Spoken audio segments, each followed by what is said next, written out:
Bonjour à tous. Depuis quelque temps, on peut constater un changement de plus en plus visible dans le paysage cinématographique actuel. Depuis le succès du Marvel Cinematic Universe, d'autres producteurs, studios ou réalisateurs ont décidé de lancer leur propre univers cinématographique. Mais avant d'aller plus loin, posons-nous la question. Qu'est-ce qu'un univers cinématographique ? La définition en elle-même est assez complexe et mériterait que je fasse un code de ciné sur ce sujet. Mais pour faire simple, disons que c'est un ensemble de films n'ayant pas la même histoire, n'ayant pas les mêmes chronologies ou même carrément n'ayant pas les mêmes licences, qui évoluent dans un environnement commun, ce qui fait que chacun des films est canonique par rapport aux autres. Et donc, il est possible de faire croiser les éléments de ces films et de ces différentes licences, ce qui donne des films crossover. En somme, vous prenez des sagas, des remakes, des reboots, vous mélangez bien le tout, vous y ajoutez un soupçon de crossover, et paf, ça fait des chocs à pic. Attends, quoi ? Les univers cinématographiques les plus connus sont le MCU et le DCCU. Mais en faisant quelques recherches, on peut confirmer pas moins de 10 univers cinématographiques. Chacun de ces univers a un potentiel assez intense en termes de cinéma, et j'ai voulu faire, en tant que vidéo spéciale, un petit classement des univers cinématographiques. Une sorte de top 10, quoi. Mais pas vraiment un top, parce qu'il y en a que 10 en fait. Mais attention, parmi les 10 univers cinématographiques, il y en a deux dont je ne parlerai pas. Le MCU et le DCCU. Je ne parlerai pas du DCCU parce que je pense en avoir suffisamment parlé dans la vidéo Marvel vs DC. Bon, j'ai surtout exposé ses défauts, mais disons que si j'en parlais dans cette vidéo, ce serait redondant par rapport à celle-là, donc tant qu'à faire... Sachez cependant qu'il est numéro 5 au classement. Je ne parlerai pas non plus du MCU parce que déjà je l'ai abordé dans ma vidéo Marvel vs DC, mais en plus de cela, je compte faire une vidéo rétrospective de tout le Marvel Cinematic Universe après la sortie de Captain Marvel. Et je dis bien après le film Captain Marvel, parce que ce sera le 20e film du Marvel Cinematic Universe et qui sera juste avant le Avengers 4, qui devrait être au moins la conclusion de l'arc Thanos, si ce n'est la conclusion de tout ce qui sera crossover dans le MCU. Donc voilà, pas la peine que j'aborde le sujet dans cette vidéo. Pour le classement, il est numéro 1. Si vous en doutiez... J'ai pas encore commencé mon top 10 que je révèle des positions de trucs dont je vais pas parler. Je dois être le seul à faire ça. Enfin bref, c'est parti.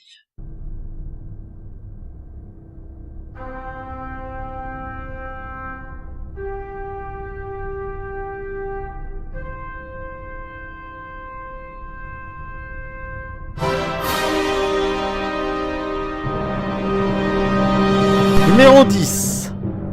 Le Dark Universe. En 2014, le studio Universal a décidé de lancer un univers cinématographique basé sur les monstres du classique du cinéma. Dracula, le loup-garou, le monstre de Frankenstein, ce genre de monstre, quoi. Et en soi, l'idée est très bonne, parce qu'on a déjà eu des films crossover sur ces licences, qui nous ont donné quelquefois des nanars, mais quelquefois des films vachement sympas. Sauf que là... Ils se sont tellement plantés, les mecs derrière le projet. Il faut savoir qu'à la base, le Dark Universe devait commencer avec le Dracula Untold de Gary Shore, qui certes n'était pas extraordinaire, mais qui était très sympathique. Et il avait le mérite de donner de bonnes bases au personnage de Dracula. Mais comme ce film n'a pas très bien marché, Universal a décidé de décanoniser Dracula Untold, pour faire que le premier film du Dark Universe soit La Momie. Et c'était une belle connerie. Bon, déjà, ça sent très mauvais quand un studio doit décanoniser le premier film de son... Non mais, j'ai dit que je ne parlerai pas d'ici. Allez, oust, oust. Mais surtout, en soi, Dracula Untold ne contredisait en rien La Momie, et les deux films auraient pu coexister, et ça aurait évité qu'on ait une énorme bouse en tant que premier film du Dark Universe. Parce que bon, La Momie, on va pas se mentir, c'était quand même une bouse monumentale, hein. Et du coup, comme La Momie a, sans surprise, rapidement bidé, eh ben, le Dark Universe a rapidement coulé. De ce que l'on sait, le prochain film de cet univers est censé être La fiancée de Frankenstein. Et cette fois-ci, Universal va travailler en collaboration avec Blumhouse pour ne plus faire des blockbusters, mais des films d'horreur complètement assumés. À part ça, on sait pas du tout ce que va donner l'avenir de cet univers. À part que ça pue.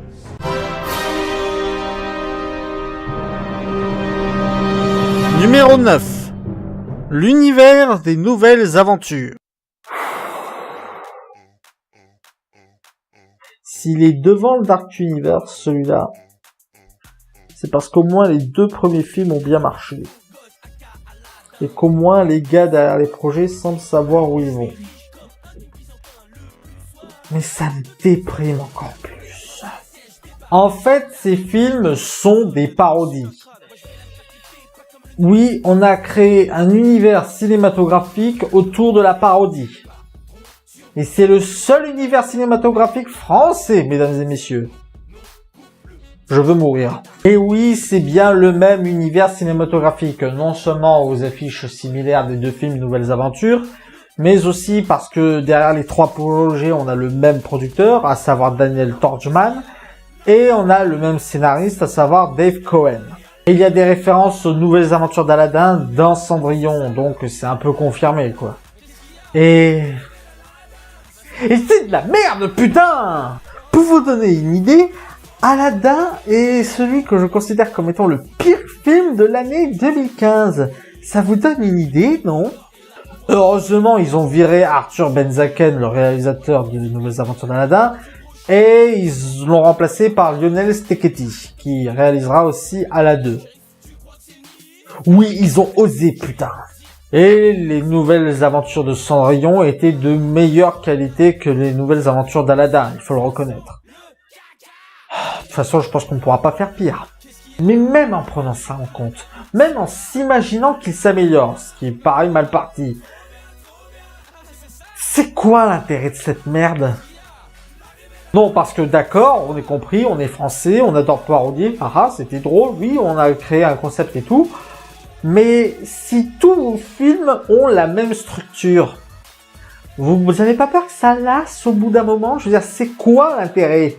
Bref, univers sans intérêt qui a fait que de la merde pour l'instant. Suivant.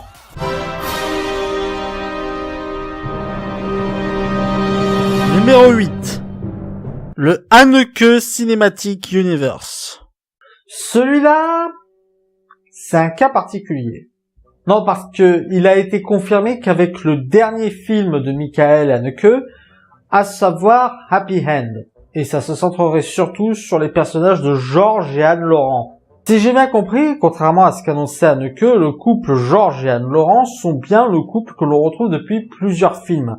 C'est le cas notamment avec Amour et Happy End, possiblement dans Caché, et aussi dans d'autres films comme Code Inconnu ou Le Temps des Loups. Et donc ce serait l'histoire de ce couple que Michael Haneke nous retranscrit à travers ses films. Mais il y a plusieurs problèmes. Déjà, il y a certains films de la filmographie de Michael Haneke qu'on ne peut pas intégrer dans cet univers, comme Funny Game US par exemple. Et l'autre problème, c'est que on s'en fout un peu en fait. Je sais pas s'il a pensé comme ça, mais au vu du fait que ça nous a été révélé qu'avec son dernier film, j'ai l'impression que Michael Haneke veut qu'on aille revoir ces films pour les déterminer s'ils sont oui ou non dans son univers cinématographique. Mais pour cela, il aurait fallu faire des films qu'on puisse prendre plaisir à redécouvrir de base. Et c'est là que ça bloque. Parce que le cinéma de Michael Haneke, comment vous dire? C'est un cinéma très hautain, très méprisant, très froid. Et il faut savoir que Michael Haneke, un peu comme un certain John Carpenter, c'est quelqu'un qui déteste le cinéma hollywoodien et qui veut dénoncer à travers ses films les travers de la société. Seulement, Michael Haneke est à John Carpenter ce que les SJW sont au féminisme. Génial, je viens de tout dire et rien dire là. Ce que je veux dire par là, c'est que John Carpenter fait des films à message qu'il veille à être suffisamment accessibles au public, afin que celui-ci aime ses films et approuve ses messages. Là où Michael Haneke fait plutôt du cinéma élitiste hautain, et qui crache à la gueule sur son public, surtout si celui-ci critique ses films. Il est tellement méprisant envers son public qu'il ne va pas au César recevoir les 5 prix qu'a reçu Amour pour aller aux Oscars où il n'est même pas nominé alors qu'il déteste le cinéma américain. Donc voilà, un univers cinématographique d'un mec méprisable, absolument aucun intérêt.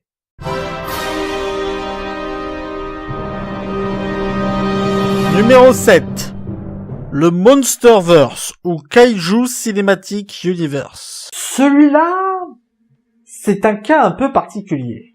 Parce que de base, le Kaiju Cinematic Universe n'est pas ce qu'on pourrait appeler une nouveauté. C'est même le tout premier univers cinématographique de l'histoire du cinéma. Bon, avant d'aller plus loin, ce que j'appelle Kaiju, ce sont des monstres géants.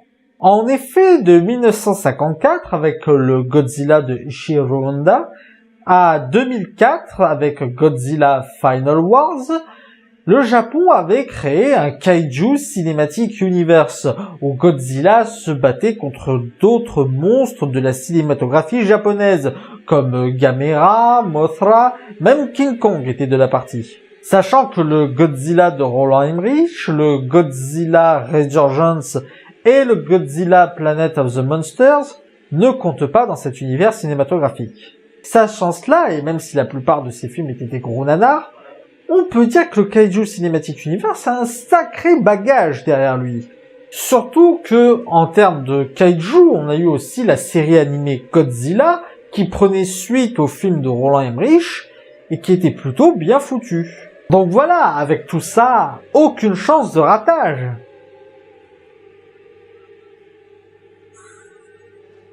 Et pourtant, le problème de cet univers cinématographique, c'est qu'il gère trop mal ses monstres alors qu'il est censé se centrer autour d'eux. Cet univers a commencé avec le Godzilla de Gareth Edwards qui durait 2h14. Et sur ces 2h14, vous savez combien de temps a parlé Godzilla ? 8 minutes. Pour un film Godzilla. Kong Skull Island, ça n'avait absolument aucune saveur. Je vais pas vous refaire ma critique, mais c'était vraiment pas ça, hein. Sachant que dans le 3e film, on va nous introduire 3 kaiju supplémentaires, donc King Ghidorah qui est censé être l'ennemi juré de Godzilla, et que dans le 4e film, on va faire affronter King Kong et Godzilla. Un King Kong de 30 mètres contre un Godzilla de 108 mètres. Ouais. Bref, autant vous dire que je sens très mal cet univers. Il y a encore moyen d'être agréablement surpris, mais ça me paraît mal barré.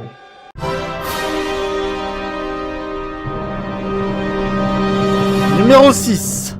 Le X-Men Cinematic Universe. Cet univers-là aurait pu être le digne successeur du Marvel Cinematic Universe. S'il n'y avait pas une énorme ombre au tableau. Bon, déjà, reprenons les bails. Si vous n'êtes pas vraiment renseigné en termes cinéma sur X-Men, Marvel, tout ça, vous vous posez certainement cette question. T'avais pas dit que tu ne parlerais pas de Marvel ? Alors non, j'ai dit que je ne parlerai pas du Marvel Cinematic Universe. Or, l'univers cinématographique X-Men est non canonique au MCU. En effet, petit cours d'histoire de Marvel au cinéma. Avant l'achat de Marvel Studios par Disney et de la plupart de ses licences, il faut savoir que Marvel faisait produire ses films là où il pouvait, comme avec la Paramount ou Sony. Du coup, pour que ces films se fassent, il a fallu que Marvel vende les droits d'exploitation à ses studios de production. C'est un peu la raison pour laquelle Spider-Man intervient très tardivement dans le MCU, parce que jusqu'à très récemment, les droits de Spider-Man n'appartenaient qu'à Sony. Le cas X-Men, c'est pareil, la licence X-Men appartient à la 20th Century Fox. Du coup, Marvel et Disney ont dû faire le MCU sans les X-Men, qui ont fait leur propre univers cinématographique de leur côté. Oui, mais Disney a racheté la Fox, non? Du coup, la licence X-Men, elle appartient à Disney et donc au MCU, non? Alors oui et non. En effet, cette année, Disney a enclenché une procédure de rachat de la Fox de plusieurs milliards de dollars. Simplement, vous vous doutez qu'un rachat pareil, ça se fait pas comme ça. Déjà, il a fallu que Disney et la Fox passent devant une commission qui devait déterminer si ce rachat ne devait pas avoir un gros impact sur la concurrence. De ce côté-là, je ne sais pas où ça en est. Oui, c'est moi, c'est Draghi, je vous parle au moment où je fais le montage de la vidéo. En effet, il y a eu pas mal de temps qui se sont écoulés entre le tournage et le montage, et entre-temps, j'ai appris que la commission avait accordé le droit d'achat à la Fox pour Disney, si Disney vendait les 22 chaînes sportives de la Fox en moins de 3 mois. Donc c'est bien parti pour que l'achat se concrétise. Donc au final, oui, on peut dire que effectivement le Disney achat de la Fox c'est quasiment officiel. Voilà. Bon écoutez, je vous laisse à la suite de votre programme. Ciao.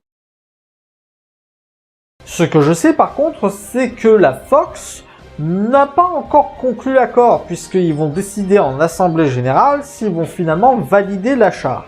D'autant plus que Comcast, une autre compagnie, veut ravir la Fox à Disney en payant en cash. Du coup, contrairement aux alarmes lancées par certains youtubeurs, c'est loin d'être fait encore.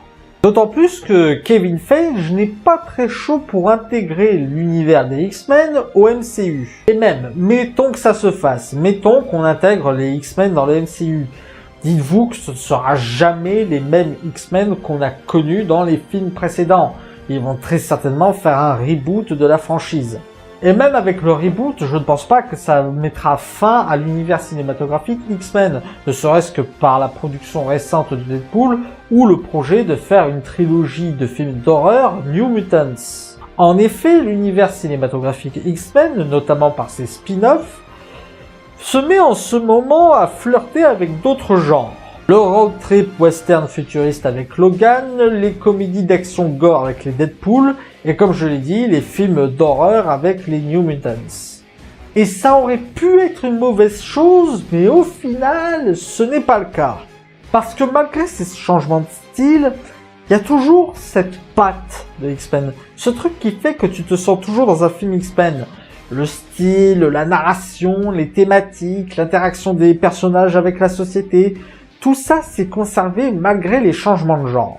En soi, l'univers est plutôt bien construit et il y a de quoi faire beaucoup avec cette licence. Sauf que comme je l'ai dit, il y a une grosse sombre au tableau. Et ce problème, c'est ce qu'on a tous reproché à la saga X-Men. Sauf les hypocrites qui vont dire que ça fait partie des comics alors que ce sont les premiers à gueuler quand un film est trop proche de son média original. Encore un film X-Men produit par la Fox, Logan. Et ces films ont mieux exploité le concept d'univers cinématographique que celui du MCU, sans en créer un volontairement, et le tout avec une dimension temporelle alternative en plus, et ce malgré les incohérences propres à la licence depuis toujours. Pour une fois qu'on respecte les comics, ne vous en plaignez pas. Et ce problème, c'est la timeline de cet univers. Que je vous explique. Alors que les deux premiers X-Men avaient connu un franc succès, d'ailleurs X-Men 2 est encore mon préféré de la saga, le vent a brutalement tourné suite à la réalisation de X-Men l'affrontement final, réalisé par Brett Ratner, qui s'est royalement planté au box-office. Et il faut le dire, c'était à juste titre, parce que X-Men 3 est sans doute le pire X-Men de cet univers cinématographique. C'est une véritable bouse qui enterre plein de possibilités avec la saga. Malgré tout, la Fox a tenté de se rattraper avec les X-Men Origins, en commençant par Wolverine, qui s'est lui aussi planté, et celui-là je le trouvais sympa. Sauf que le film Wolverine, déjà il avait une incohérence, parce que on nous avait mis Dents de Sabre dans X-Men Origins Wolverine, alors qu'on avait déjà un Dents de Sabre dans le premier X-Men. Bon, celui dit, le dent de sabre de X-Men Origins Wolverine était déjà bien mieux que celui pondu par Bryan Singer, mais ça reste une incohérence. Puis est arrivé X-Men First Class, qui a été pensé comme un reboot. Sauf qu'ils n'ont pas assumé ce reboot. Du coup, ils ont gardé des éléments des films précédents, comme Wolverine, qui était toujours interprété par Hugh Jackman. Mais du coup, les éléments qu'ils ont introduits dans X-Men First Class deviennent incohérents avec le reste de la saga, puisque dans X-Men 3, il était déjà établi que Magneto et Charles Xavier travaillaient encore ensemble, et que dans X-Men 3 et Origins Wolverine, Charles Xavier arrivait encore à marcher. La seule solution pour faire un bon film X-Men, c'était d'aller dans le passé où on pouvait pas faire de référence à X-Men 3, voire même faire des trahisons à X-Men 3. C'est pour ça que ce film est génial. Oh, bonjour personne hypocrite qui dit qu'il faut se détacher du média original et qui justifie une merde dans un univers cinématographique en rapportant le média original. Tu ne peux pas ignorer des films dans ton univers cinématographique sous prétexte que ces films sont merdiques. Je veux dire, même DC et Warner ont assumé les mauvaises décisions dans le DCCU. Cette timeline est tellement pétée qu'elle me fait dire du bien de DC. Putain! Mais ça encore c'est rien. Vous voulez voir un putain de what the fuck? X-Men Origins Wolverine, le combat de l'immortel. Et la renaissance de Charles Xavier. What the fuck? Pourquoi je m'énerve? Parce que cette scène-là, cette résurrection ne nous est jamais expliquée. Enfin si, elle est expliquée dans les scènes post-génériques des précédents films. Connard! La mort de Charles Xavier, c'était déjà un événement à lui tout seul dans la saga X-Men. Sa renaissance, tu peux pas la glisser en secret dans des scènes post-génériques. Ça aurait mérité un film à lui tout seul. Et du coup, comment on explique la résurrection de Charles Xavier? Bah en fait, il avait un frère jumeau dans lequel il a transmis son âme.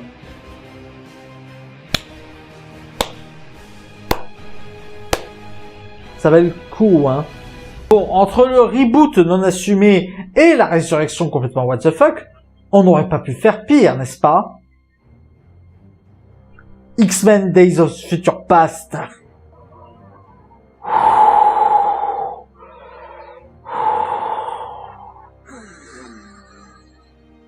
En résumé, dans un futur lointain, Magneto et Charles Xavier doivent combattre des machines anti-mutants. Machine annoncée dans Wolverine 2, censée être une menace imminente et qui pourtant était dans le présent.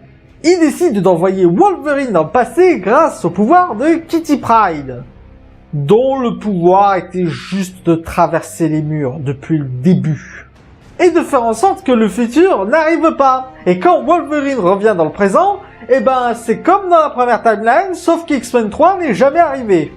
Parce que Bryan Singer adore enculer la timeline parce que il n'a pas aimé X-Men 3. Le professionnalisme et le respect, c'est pour les PD ça. Oh wait. Et c'est à cause de ces 3 films et de cette façon dont ils ont massacré la timeline que malgré la qualité intrinsèque des films, je trouve qu'il y a un côté potentiel gâché. Surtout que Singer est tellement persuadé d'avoir eu une bonne idée qu'il nous rappelle tout le temps cette timeline de merde. X-Men Apocalypse.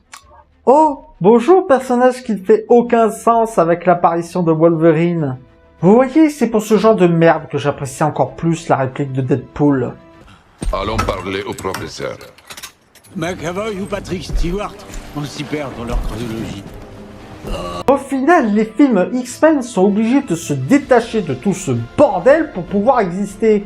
Logan se déroulait dans un futur assez lointain où tu ne pouvais pas déterminer ce qui s'était déroulé dans la timeline principale, hormis que c'était canonique avec le premier Wolverine et avec Charles Xavier.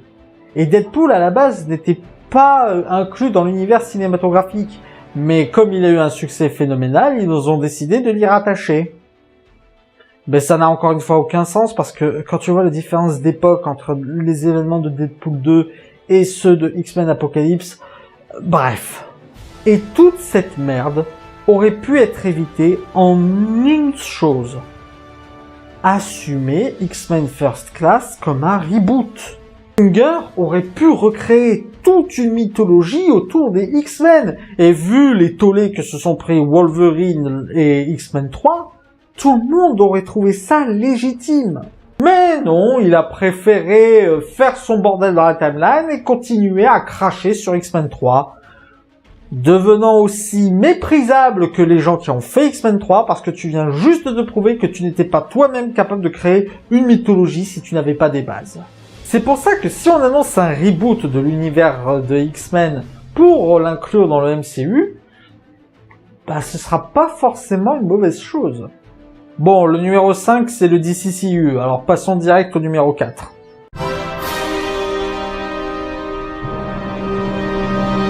Numéro 4. Le Star Wars Cinematic Universe. Et oui, Star Wars est bien un univers cinématographique, et ce depuis bien plus longtemps qu'on le croit. Bon, je ne parlerai pas de l'univers étendu avant 2014, celle-ci ayant été décanonisé, mais on a eu quand même Star Wars Clone Wars, Rogue One et Solo, qui va être une trilogie d'ailleurs. Sachant que ces films vont être réalisés en parallèle de la nouvelle trilogie Star Wars, l'appellation univers cinématographique est totalement justifiée. Et disons que je suis mi-figue mi-raisin. Le truc c'est que autant j'ai été convaincu pour la nouvelle trilogie, autant pour les spin-offs, dire qu'ils prévoient de faire une trilogie Solo, oh les cons.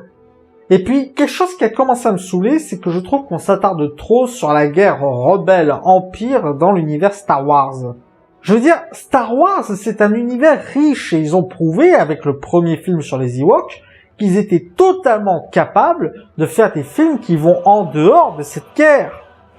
Même Star Venture, qui est à la base un peu parodique, a prouvé qu'on pouvait avoir une très bonne histoire Star Wars sans se focaliser sur la guerre entre la République et l'Empire.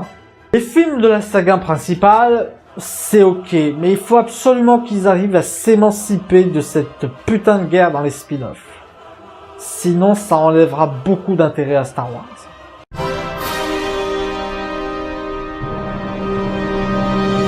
Numéro 3.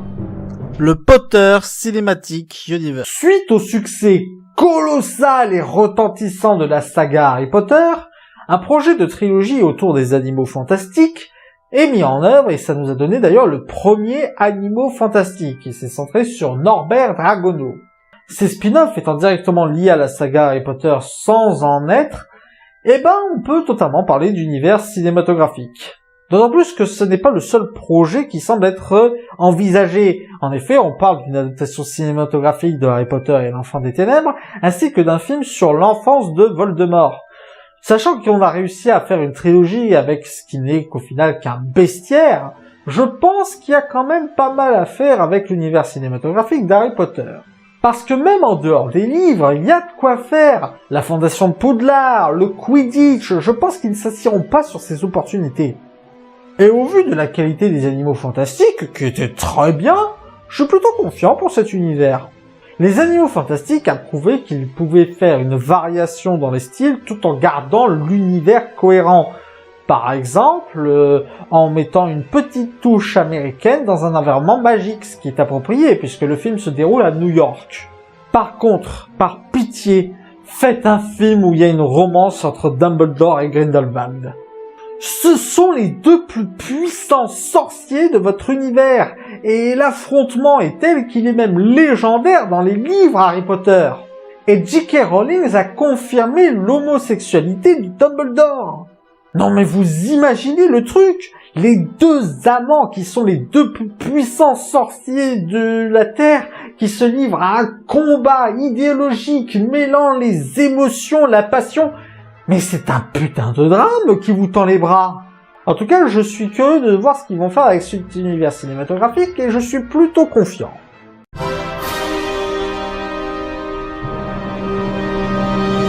Numéro 2. Le Conjuring Cinematic Universe. Ah, le voilà. Celui qui pour moi est le meilleur successeur du Marvel Cinematic Universe. Porté par un homme qui a prouvé sa maîtrise dans le cinéma de genre horrifique. Le mec qui nous a sorti le seul bon film de la saga Saw, qui est également le réalisateur de Dead Silence, et évidemment des 2 premiers Conjuring. Mesdames et messieurs, James Wan.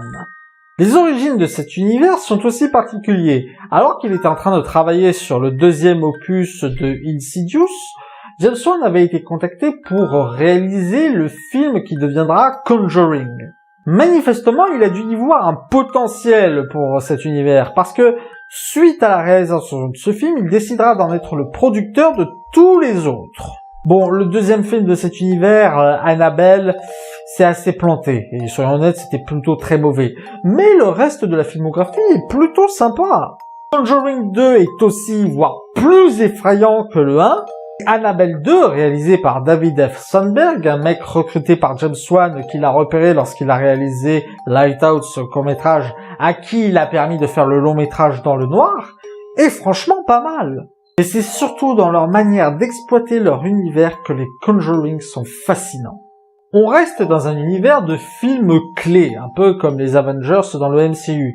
Sauf que là, ce ne sont pas des crossovers, mais des films centrés sur un couple, Ed et Lorraine Warren.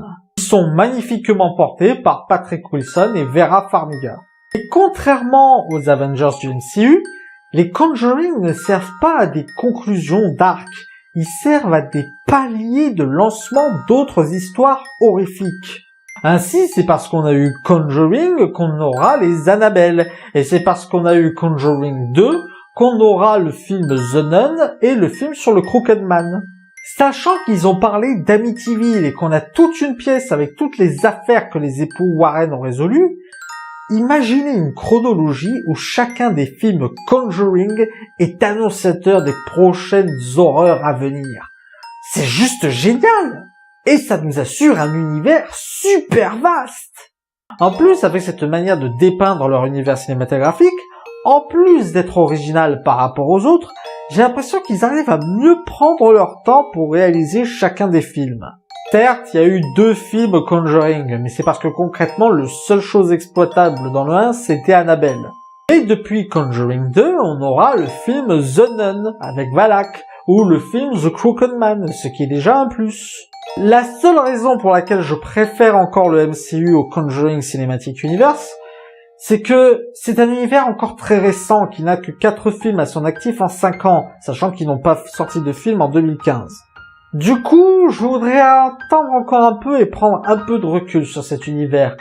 Parce que là où le MCU m'a assuré avec son Avengers Infinity War et quasiment la totalité de son univers, j'avoue que pour le Conjuring Cinematic Universe, je suis encore sur la possibilité de me tromper.